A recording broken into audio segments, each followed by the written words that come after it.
ఫోటోని పెట్టగలరా? ఇది మా అబ్బాయి తీసిన ఫోటోనే. ఇందులో నేను కొంచెం గ్లామర్ గా ఉంటానని అందరూ అంటారు. సార్ లేవండి లేవండి.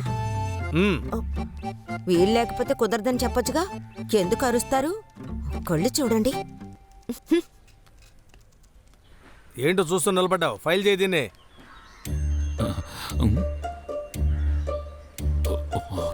అయ్యో అమ్మొస్తుంది. మీ అమ్మ నిన్ను చూసేశారు. ఏ కిచ్చు కిచ్చు. అవును, నువ్వు ఉమ్మచ్చన్ గారు పెద్ద కూతురువే కదా? పేరు జెస్సీ. నువ్వు బెంగళూరులో ఎక్కడో డాక్టర్ చదువుతున్నావు కదా? BDS. ఏంటి? డెంటిస్ట్. ఓ, చదువు పూర్తయిపోయిందా? అయిపోయింది. రిజల్ట్స్ కోసం వెయిట్ చేస్తున్నాను. అయితే పళ్ళు పీకటానికి క్లిప్ పెట్టడానికి టౌన్ కి వెళ్ళక్కర్లేదన్నమాట. మనూరులోనే డాక్టర్ ఉంది. లేదా అంటే నేను వేరే ఊళ్ళో ట్రై చేస్తున్నాను. పిల్లలంటే ఇలాగే ఉండాలి. డబ్బు ఉండుంటే